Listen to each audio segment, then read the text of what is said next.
सांगलीतील छत्रपती शिवाजी महाराज स्टेडियमच्या दुरावस्थेकडे प्रशासनाचे लक्ष वेधण्यासाठी नगरसेवक सागर बिरनाळे यांच्या पुढाकाराने बिरनाळे फाउंडेशनच्या वतीने 3 दिवसीय स्वच्छता मोहीम राबवण्यात आली।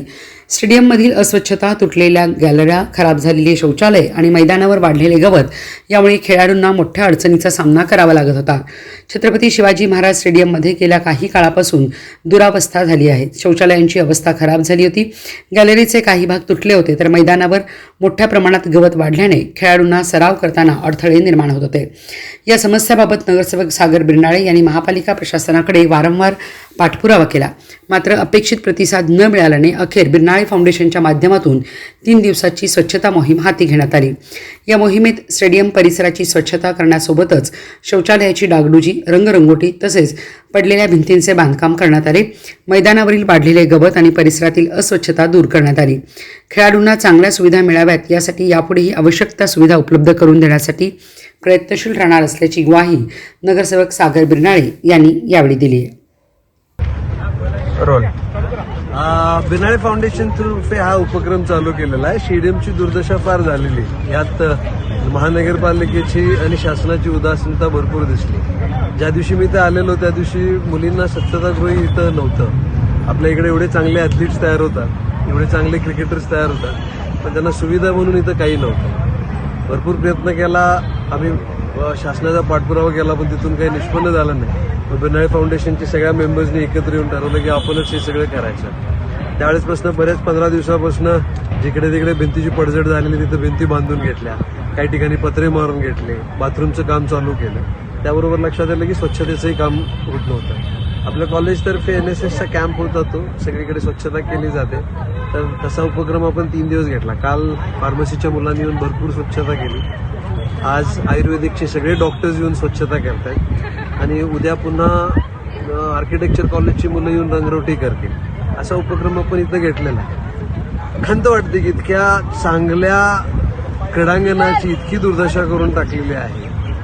आम्ही लहानपणी इथं खेळलेलो आहोत, आम्हाला इथं व्यायामाचे धडे मिळालेले आहेत। युवराज खटके सर असू दे, देसल पाटील सर असू दे, इथले बरेचसे कदम सर असू दे, इतकी मंडळी इथं चांगले कोचेस आहेत, फ्री ऑफ कॉस्ट कोचिंग करतात, तन मन देऊन कोचिंग करतात, पण मूलभूत सुविधा आपल्याला देता येत नाही। नगरपालिकेपासून कलेक्टर ऑफिस एक अवघ्या 6-8 किलोमीटरवरती आहे।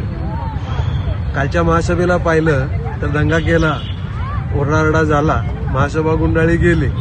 त्यात कधी असं वाटलं नाही की आपण हाच दंगा किंवा हाच हे आपल्या या क्रीडांगणासाठी करावं।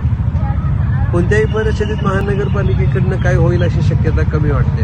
मी पत्र दिलेलं आहे आमच्या ह्याच्याकडून कलेक्टर साहेबांना सुद्धा आणि आयुक्तांना सुद्धा की उद्या 5 मिनिटं येऊन जावा, म्हणजे इथली तुम्हाला ॲक्च्युअल परिस्थिती कळेल। येतील की नाही माहीत नाही, जर का संवेदना असेल, जर का सेन्सिटिव्ह असतील तर डेफिनेटली येतील, नाही आले तरी बिरनाळे फाउंडेशनतर्फे हे काम आम्ही चालूच ठेवणार। या गोष्टीसाठी आम्ही कुठं ग्लोरिफिकेशनसाठी किंवा आम्हाला कुठेतरी नाव मोठं व्हावं असत नाही। बिरनाळे फाउंडेशनची मुलं बरीच लहानपणी इथं खेळलेली आहेत, आजही खेळत आहेत आणि त्याच गोष्टीचा कुठेतरी एक परतफेड म्हणून आम्ही हे करालोय आणि ह्या गोष्टीला सस्टेनेबिलिटीकडे आणणार आहे। म्हणजे उद्या हीच उदासीनता जर का महापालिकेची राहिली तरी सुद्धा बिरनाळे फाउंडेशनकडनं कुठल्याही परिस्थितीत ह्या क्रीडांगणाची सेवा केली जाईल, याचं पावित्र्य राखलं जाईल।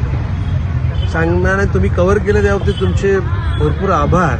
तुम्ही काल जर का बघितलं असं, मी तुम्हाला त्याचे फुटेजेस पाठवलेलं। काल जवळजवळ आपल्या इकडे जवळजवळ 100-150 दारूच्या बाटल्या, नशेचे इंजेक्शन्स वापरलेले, कॉन्डम्स, घाण, कुठेही बाथरूम केलेलं आहे, कुठेही शौचाला बसलेले आहेत। आता पाठीमागे जर का बघितलं तर इकडे घोडी सोडतात, जनावरं सोडतात, अशी सगळी इथल्या क्रीडांगणाची दुर्दशा करून टाकलेली आहे। इकडे आपण वॉचमन्स प्रोव्हाइड करणार आहे, इकडून आपण केअरटेकर्स प्रोव्हाइड करणार आहे। आमच्या संस्थेचे काही गोष्टी आहेत, जसे रोलर्स आहेत किंवा ग्रास कटर आहेत, ते आम्ही इथं वापरात आणणार आहे। आमची पूर्ण ताकद लावून हे क्रीडांगण पुन्हा व्यवस्थित आणि ऊर्जित अवस्थेत आणण्यासाठी उद्या अजून एक दिवस आम्ही करतोय। मी आवाहन करतो सर्वांना की मोठ्या संख्येनं आम्हाला इथे येऊन सपोर्ट करा। मी पैशानंच सपोर्ट मागत नाहीये तुम्हाला, आम्हाला त्या गोष्टीची गरज कमी आहे आणि तुमच्या मोटिवेशनच्या आणि तुमच्या सपोर्टची गरज जास्ती आहे। Please come and help us out so that we can have a better generation, better students. मुलांना खेळाकडे आपण अजून वळवू शकतो। मध्यवर्ती असलेलं हे क्रीडांगण आहे, त्यामध्ये आपल्याला एक चांगली सुविधा देण्याचा आपण प्रयत्न करूया. त्यामुळे उद्याचा एक शेवट दिवस आहे. मोठ्या संख्येनं मला मदत करायला या, मी असंच आवाहन करतो. सी न्यूजचे thank you for covering this. Thank you very much.